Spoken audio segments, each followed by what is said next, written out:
And like I said, the bigger we get, we got more people coming at us. People are going to try to do bad things to us no matter what because they don't want us to succeed. Is we grew up so fast that we got so much attention, and you're not allowed to, in the corrupted markets, you're not allowed to go fast. You're not allowed to pop out of nowhere and help people change their life. You're not allowed to do that. My name is Ashraf Mufareh, and I'm your friend.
I'm Mike Ellis, by the way.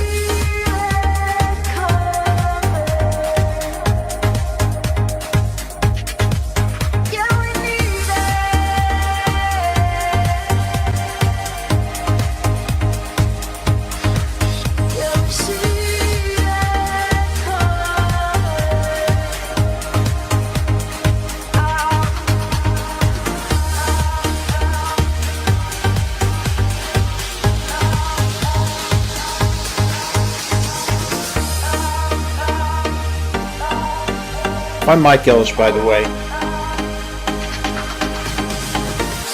going there. She wants to be the first to make us look silly.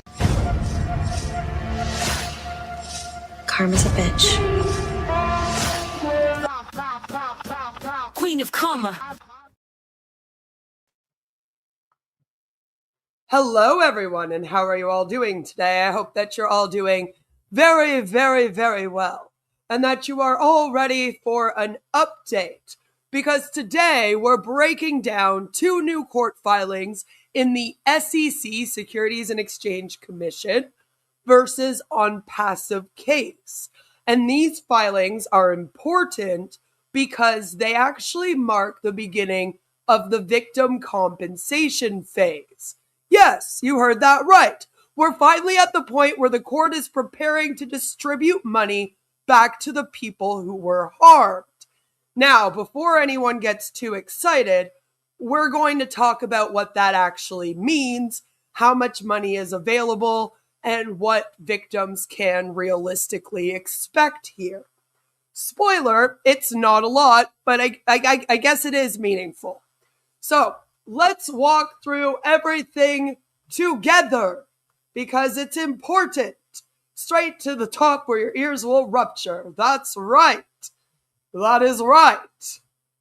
So, disclaimer. I am not a lawyer. I am not giving legal advice. I am a social service worker and consumer advocate who has spent the last 7 years covering scams, multi-level marketing schemes, Ponzi schemes, and regulatory actions. Everything I am explaining today is based on the court documents themselves and my experience analyzing cases like this for 7 years. Please, please, always consult a qualified legal professional if you need legal guidance.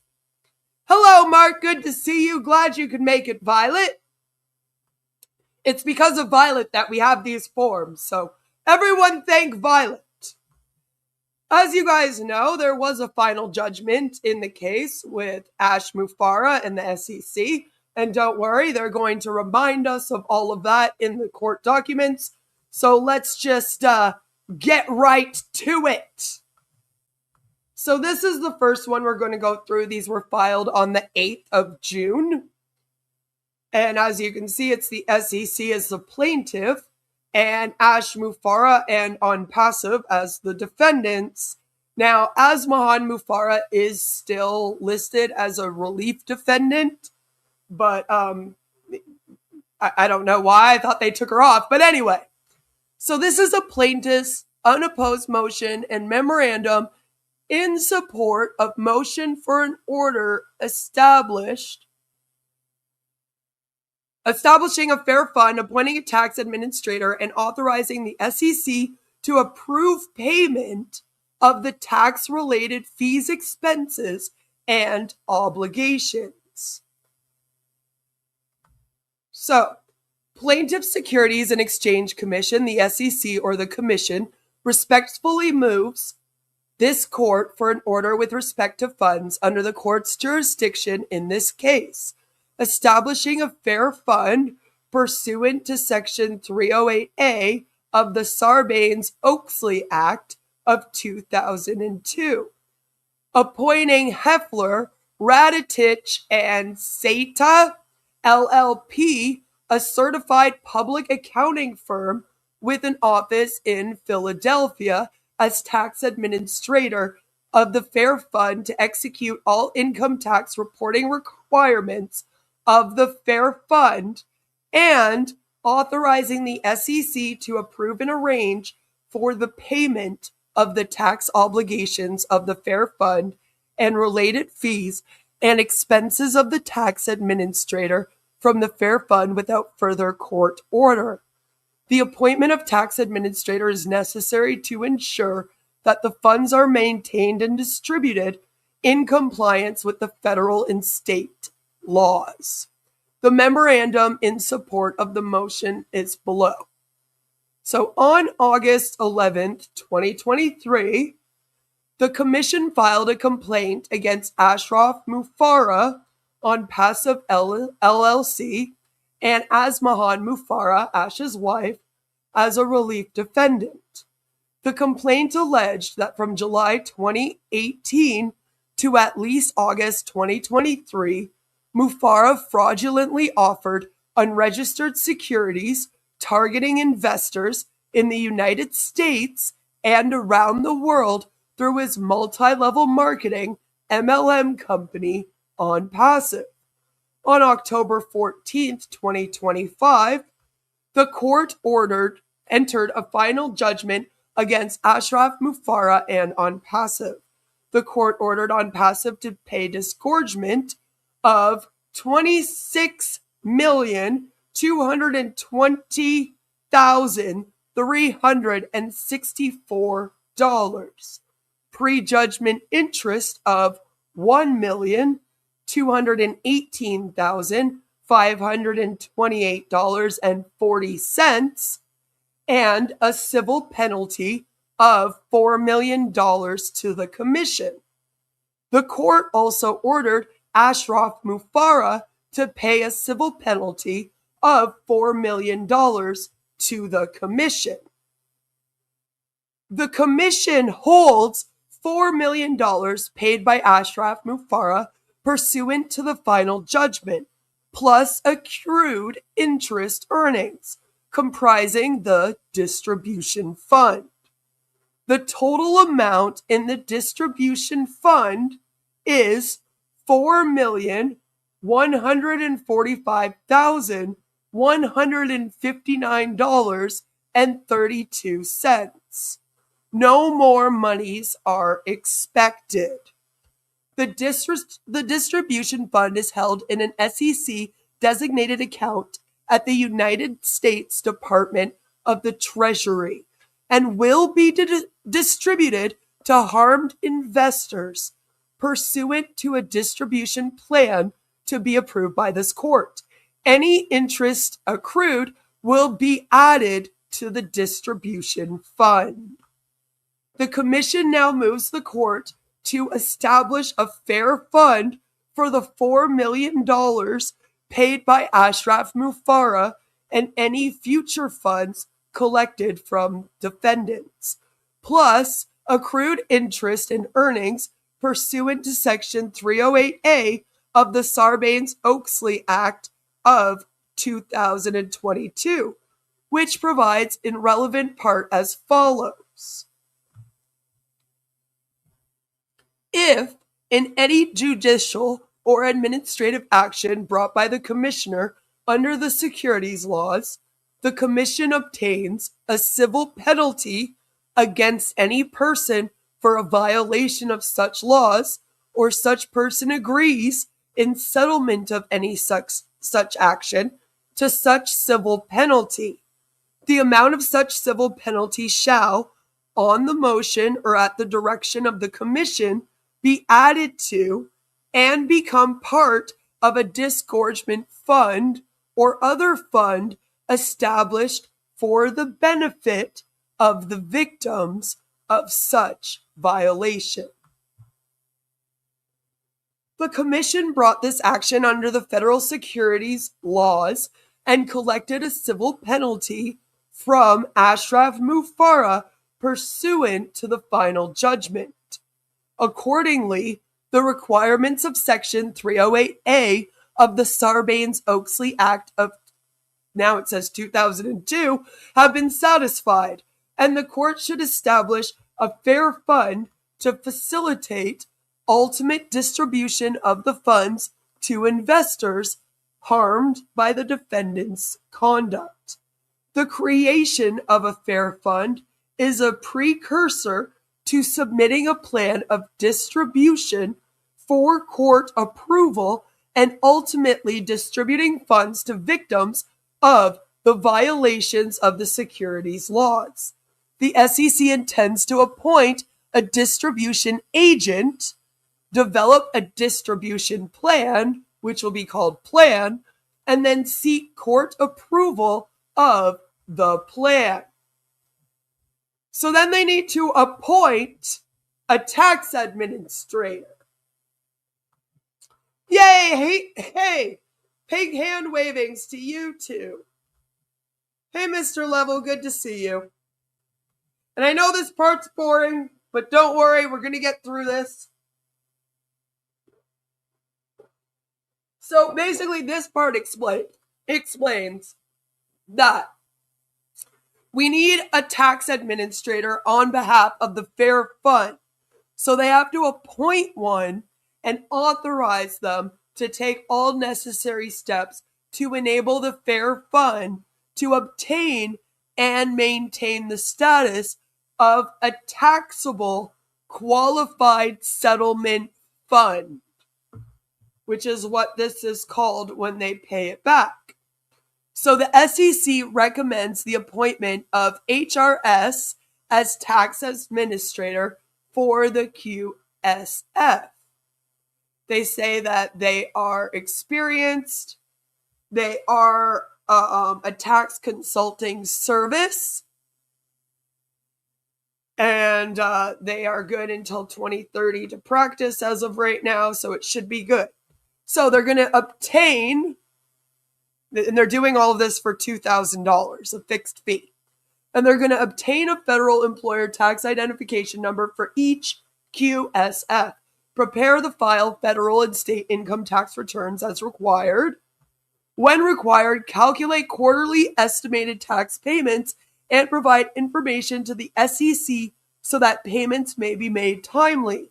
Make arrangements with the SEC staff to pay the tax liability of the QSF.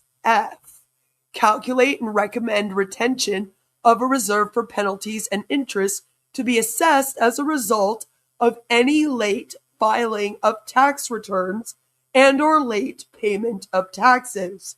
Determine and comply with information reporting obligations of the QSF for payments to vendors and all administrative tasks necessary to the foregoing services.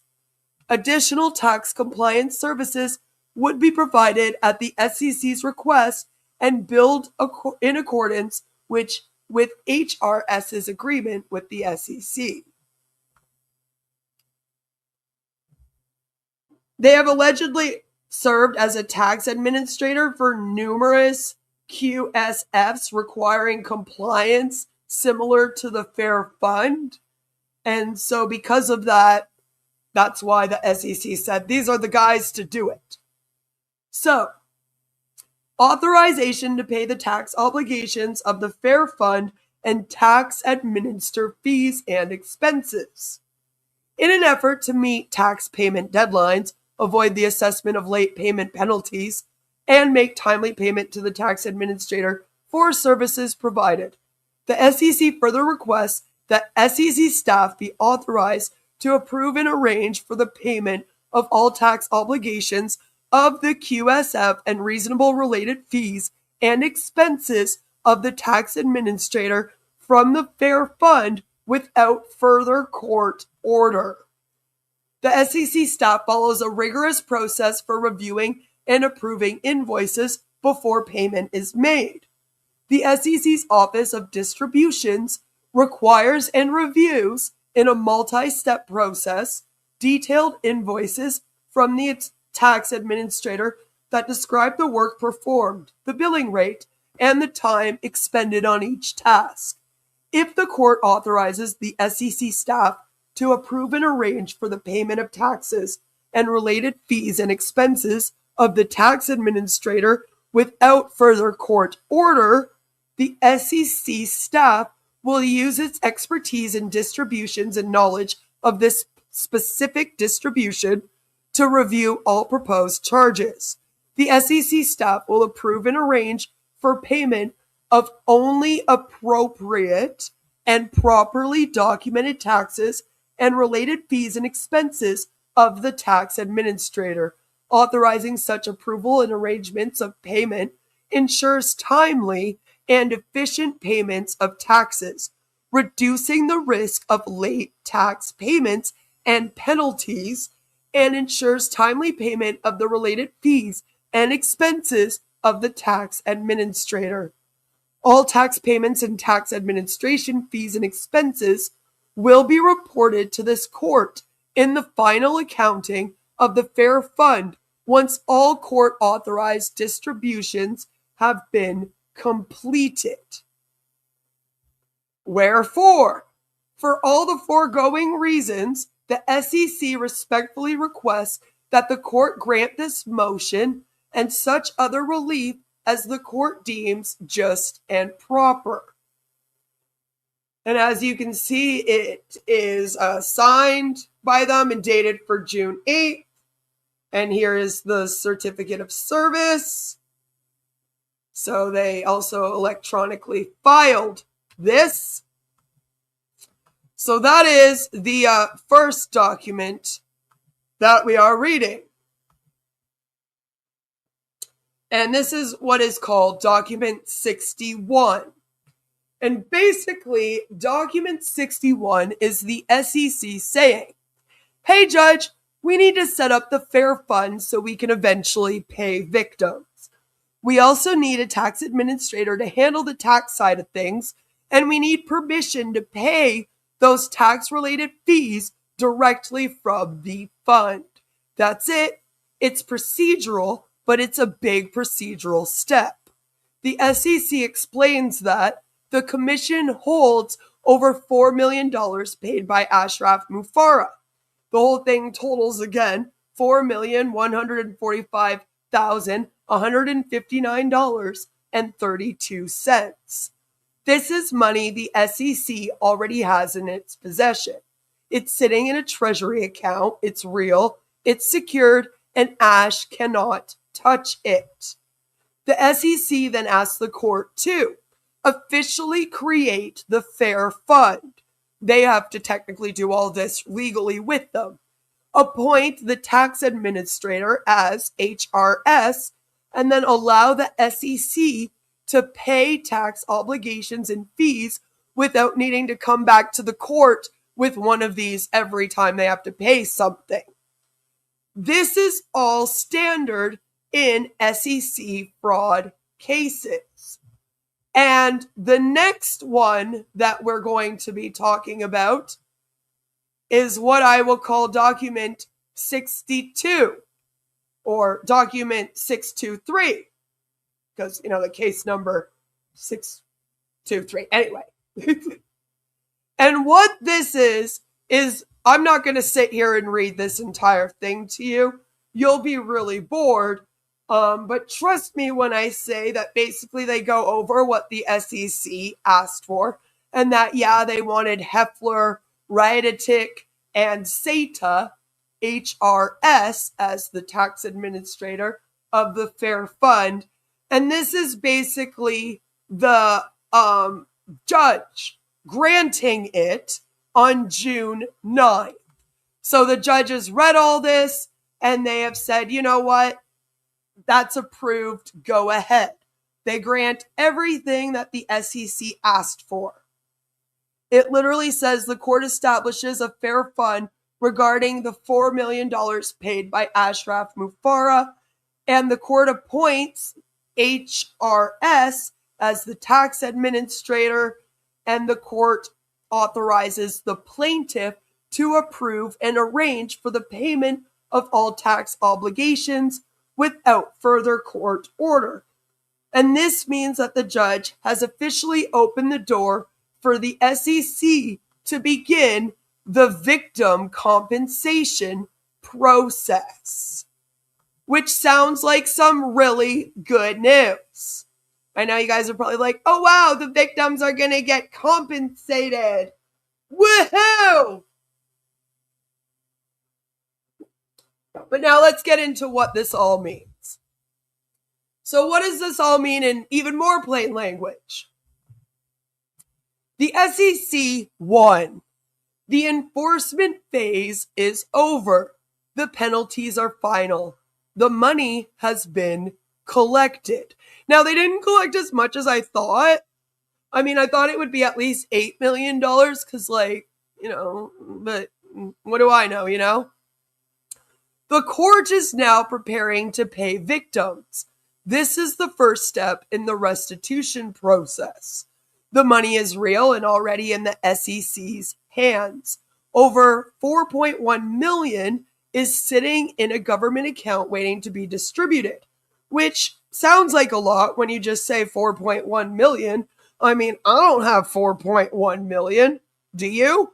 But when you think about how Ash stole $108 million, and then you think about how much money he was made to pay in the disgorgement and everything, it's kind of like, feel like we're missing a little bit of money here. Like several million. Where'd the other 25 mil go? I'm just a little confused on that. We'll have to curb our enthusiasm, yes. But, it's sitting there and it's waiting to be distributed. Ash has no control over this money, none, zero, it's gone. He paid it and the SEC locked it down. And any future money the SEC recovers from Ash will also go into the Fair Fund. Now, the documents kind of went back and forth on whether or not they were collecting this, because they're like, there is no further money to be collected. But if we do collect any further monies, so I'm a little confused on, again, if they're going to be collecting the other like $25 million and if that will be added to this. But they do say that if they find more assets, if Dubai magically sends him money, if he coughs up another $4 million in fines, that will all get added in. So we are assured that any more money gets added in. But like Mark says, what happens to the other 26 million? Who's eligible to claim back some of the 4 million? Only USA founders. So we'll get into all of that. So will victims be getting a lot of money here? No. Victims will not get a lot of money.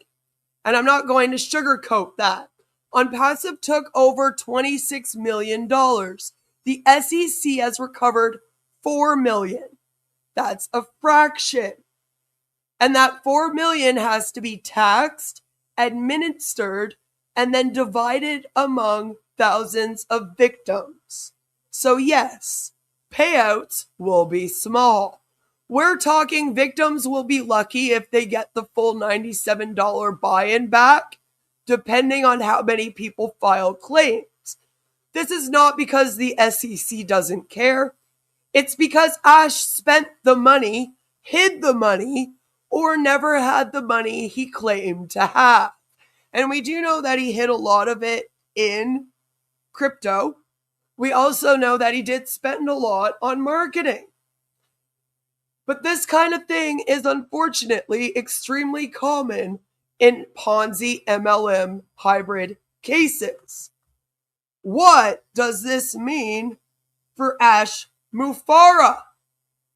What does this mean for Ash? And what does this mean for the victims, okay? Is Ash going to be able to pocket $26 million here? Where did the rest of that money go? What is going on? So for Ash, it means that he did pay the $4 million penalty. If he had Dubai money, he would have fought it, and he didn't. He did not oppose the SEC's motion. So he's not fighting anymore. He's done. He's not opposing this. He was fine with this. This also means that OnPassive is legally dead in the United States. The final judgment has shut this scheme down permanently. And again, any future money he receives can be seized. That includes if he receives any future money, even for victory with Ash. The judge explicitly said further funds will be added to the fair fund. So if he's still pretending he has Dubai income, it doesn't matter. The SEC can take all of it. What does this mean for the victims? Well, victims may get something. Not a lot, but it will be something. Victims will be notified when the claims process opens. The SEC is going to be sending out instructions. This is official recognition that OnPassive was a fraud. No more haters, no more negativity, no more you don't just understand the vision or in it to win it. A federal court has ruled, the SEC has won, the scam is over. This is the beginning of restitution. It's not full justice, but it is accountability. Now, can only people in the US get this money? Most likely. Most likely. And as you just pointed out, many of the US founders don't see themselves as victims. Several still support Ash. That's a good thing and bad thing. The good thing about that is that if less people file for this money, they get more money. It's divided less. The bad thing is, of course, if you don't file, right, then you won't get anything. And you know, you've just lost your money and been in this scam for 8 years and you get nothing in return. Remember, all the blame lies with Ash. The buck stops with him. That's right. So, we should know more about this in future. There will be an SEC announcement made once they sort everything out. Now, they just filed the paperwork, and it will probably take a month or two before they will actually be able to start figuring out how to distribute the funds. Do remember the SEC is working with this tax agency, so they now have to ensure that this tax agency gets all of the things that we just spoke about in order. They have to then figure out what the best way is to let everyone know. My guess is they will probably put out like a public announcement like they do on the SEC website, where they will say, we are ready to start distributing these funds. And if you were a victim of OnPassive, and they will tell you, and if you are located in these areas, I am not 100% sure if it's only the US victims. Just in the past, it kind of has been. So I'm going by that. But for all we know, they could say anyone, anywhere can come and get this. They might. So they'll say, if you are a victim, you can file here, get a hold of us here. They'll give you a way that you can get a hold of them. Or they might also reach out to you if they already have your information. If you are somebody that has already filed with them. There were allegedly a few people that did. So that is the good news. Those people will get told automatically. But they usually do put out like a call to action on their website where they say, okay, we've got this all figured out now. We're ready to start distributing. So last call for any victims, sort of thing. And then they'll have either a form for you to fill out with your personal details that only the SEC and the tax place will have access to. Or they'll give you instructions. And when that happens, I will, of course, come out here and I will let you know all of that information. And I urge you to contact them. For some people, just having the scam shut down, or even just hearing people like myself and the Recovering Hunbot and Danny and Spencer speak out about this is enough. They're like, oh, I've gotten some justice. But even if you only get like $10 from this, it might help make you feel a bit better. Get your justice. Get what you're owed, even if it's only a small amount and it seems silly. You really only have to fill out a form and then get it. I don't know why you wouldn't. It would just be a good way to kind of close this chapter in your life and move on as well. Maybe get some closure. So that is what is going on in OnPassive right now. I do not know why they are updating the OnPassive back office with updates. Ash should not be allowed to have access to any of that anymore. It should be getting shut down. But any money that he also makes in victory with Ash might also be subject to be taken from him if he ever does make money in it. The SEC is aware that he is trying to move on to something else. And as you know, we are keeping a close eye on that.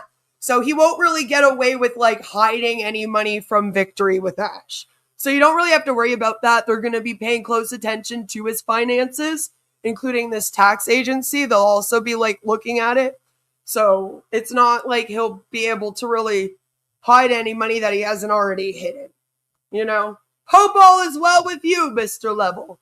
I was wondering about that, Mark. Will they be willing to call themselves victims? It's a hard thing.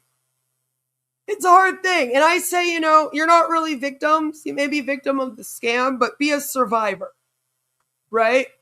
Instead of being a victim, be a survivor. Find your voice. Get your justice and then speak out. That's how you go from victim to survivor. Thank you, Mark, for the £9.99 super sticker. I love your face. I fear that the information about claims is not going to reach everybody it needs to. And that is, again, one of the issues here. Because you have to think, like, people, one of the biggest issues is getting this information out to the public. Right? Which is kind of why I'm here. This is why I exist on this platform. Because I realize that not everyone is checking, like, these consumer protection websites. All right, to see what's going on. And even if you've been scammed, a lot of people aren't like keeping track of what's going on here. Right? So a lot of this advocacy is making sure that people get the information from the FCC, from the FTC. Because it's like, yeah, they do put out warnings about things, but if no one's reading them, that doesn't help. I wish that this would have been a criminal charge rather than a civil one. Me too. Me too, but unfortunately, like, there isn't anything that I can do, even as a consumer protection advocate officially here, there isn't really anything I can do for a criminal charge. The way that it would have turned out criminal in this case is if Ash wasn't working with them come the final judgment. And he like continued on trying to run OnPassive. Then they might have gone after him criminally. If he fled to Dubai, they would have gone after him criminally. Like it would have been Ruja Ignatova all over again, you know? So that's how it turns criminal. The only other way to have it turn criminal is if literally somebody tries to charge him with theft or fraud. Now, there is still the criminal case going on with Dubai. It's really hard for us to get information on that. And it seems to be focusing more on Mohammed Kamal than on Ashraf Mufareh, since that was his fall guy, right? So I don't know if that will, in future, do anything, you know, or if they'll be working with the SEC or the FBI or what's going on. But if I do find out any information, then hopefully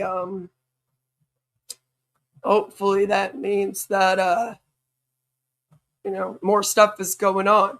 Violet just sent me some information. What did you send me, Violet? Let me go check quickly.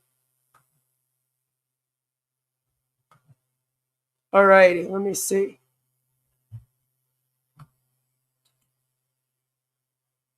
All right.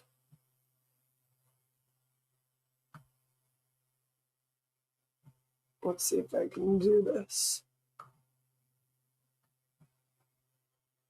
I don't know if I can do this right now. All right. So, this is how it will work. Allegedly. Oh, 1 second. It's not showing. Try that again. There we go. There we go. Sorry, I have to read this from my email. So, this is apparently how this will work, according to ChatGPT. So, the SEC appoints a fund administrator, or sometimes a receiver, and they're responsible for identifying potential victims, providing notice, and processing the claims.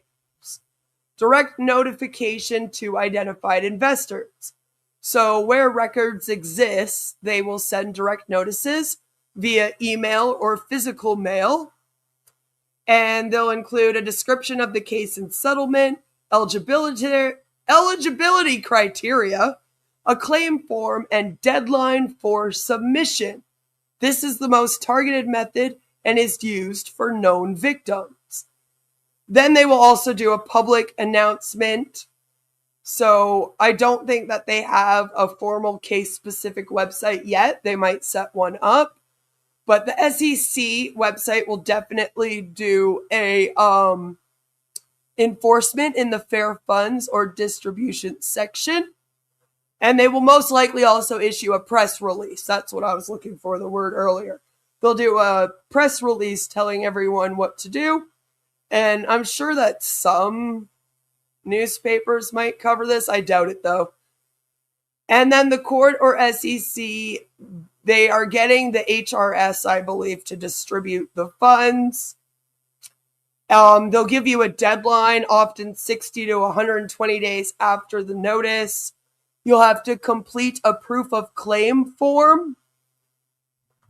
So they'll send all of that to you, and then they will follow up with you before they finally distribute the funds.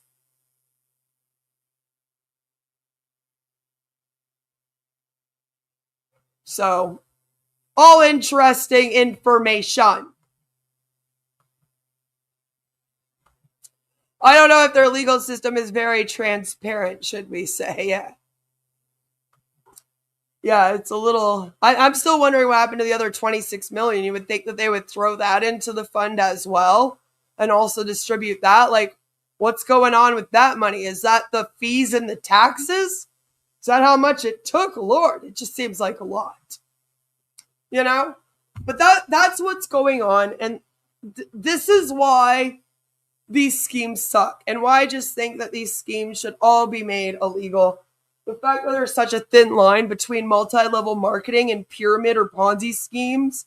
And the fact that, like, even when you do go to court and file a civil suit or try to get criminal charges, you usually can't. And then even if you do win your SEC case, you'll be lucky if you got your buy-in back. And that's kind of iffy to me. You know, I think that we should stop playing games and just call MLMs what they are. They're a legal way for people to run pyramid schemes and rip people off. Stop the nonsense. Yeah, Dubai's legal system is not very transparent for sure. So I don't know what's going to happen with that money laundering case out of Dubai. I don't know if we'll get much information on it. You know, like, I don't know. They're not going to be doing many press releases letting us know, unfortunately. So, you know, we'll just have to kind of hope for the best with that. See, that's where I'm at. Like, what happened to the 26 million? Or like, why isn't that added to the fund? You know, maybe we can get Alonda, now that the recovering Hun bot is back. Maybe we can get her to get Doug Brooks to explain it to us.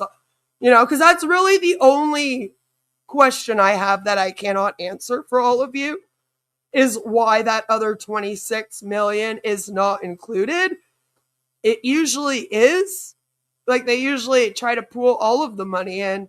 So I don't know if maybe upon further investigation they realized that he didn't have that many funds, but I feel like that would have to be said in paperwork or something somewhere. But apparently they just keep that in their investigation. So, and you know, we don't have access to that documents. Hello, Joe. Good to see you. So guys, that's really it. I just wanted to come on here and give you guys the update, let you guys know that that was happening, you know, because that went up a little while ago. I was waiting for my voice to come back, and this is the best I can do. I realize it's been a rough read of legal documents with my voice. I apologize, but yeah, that's what's going on. There they are. If you want these documents and you want me to send them to you, shoot me an email. Say, hey, Queen, I need these documents. I don't have access to them. Can you please send them to me? I am, you know, I'm not like hoarding them. I'm not keeping them. I'm not. So, you know, if you want to cover this as well, let me know. Send me an email and I will shoot them over to you. Oh, good. I'm glad, Violet. I'm glad. But I hope that all of you have a fabulous, amazing rest of your day. I did a live stream with Danny DeHeck last night where we talked about one of the dudes that was promoting BG Wealth Sharing. And he even had a call with somebody. It was quite interesting. I'll share it out here in a minute. Do go and check it out. We are still kind of covering a lot of the BG Wealth people. And I've had some people request that I do a full deep dive on Linda Wynn. So I am thinking about doing that. So, you know, let me know if that's something that you will be interested in future. And I guess the next time we'll be talking about OnPassive most likely will be Friday with the Sayers of Nay. But I should see you guys either tomorrow or Thursday for a live stream. And then one of those days, it will be a video. The video that I've been slowly working on that is very short, but seems to be taking me forever. But I hope that you all have a fabulous, amazing rest of your day. I'm trying to keep up with my community tab posts, but like, just bear with me. It probably won't be until summertime that I'm able to do that. Things are crazy right now in my real life. Everything is just so busy. And even on here, everything is just so busy. Lots of stuff going on behind the scenes. But all good things coming. Make sure you subscribe. I am so close to 8,000 subscribers. And we're in it to win it. I love you all. See you soon. Bye. My name is Ashraf Mufareh, and I'm your friend. Say goodbye, Mr. Level. My name is Ashraf Mufareh, and I'm your friend. We are here. I'm Mike Ellis, by the way. Shining bright into the future, we rise high. Call me Reverend Jim Jones, okay? Let's go to Guyana, all right? No joke. If that's a call. Hey.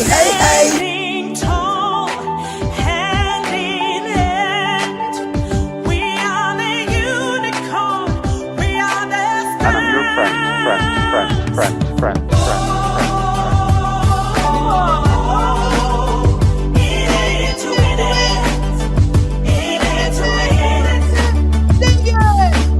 That negative YouTube channel has got more followers on it than I do on my own. And it breaks my heart. And I'm your friend.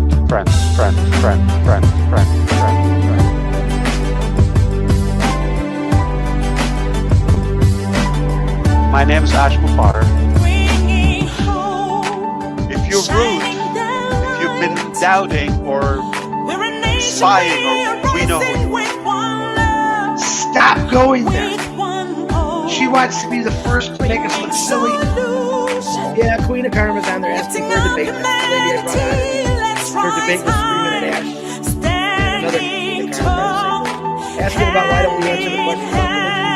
I think we've answered that over and over again. I've been answering them over and over. It's not the answer you want, but call me Reverend Jim Jones, okay? Let's go to Guyana, all right? No joke. Alright, this is a great way to start your day. Come here and tune in to Crazy Man talking about Everybody now!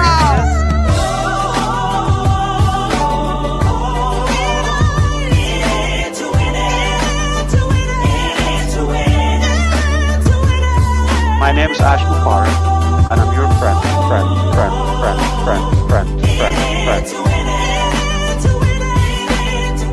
I'm Mike Ellis, by the way.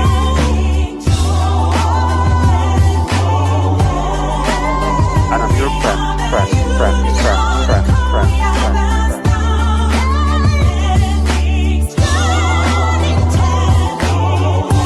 Stop going there.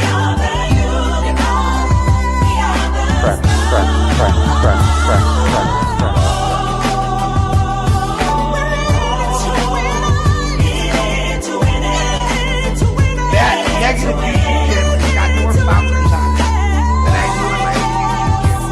It breaks my heart. And I'm your friend.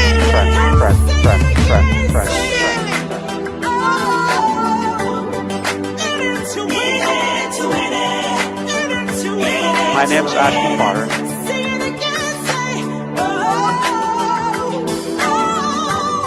Stop going there.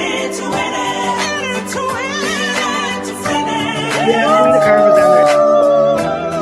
I ain't going nowhere. See you soon. My name is Ashraf Mufareh. Have a good day. Your friend. Let's go to Guyana.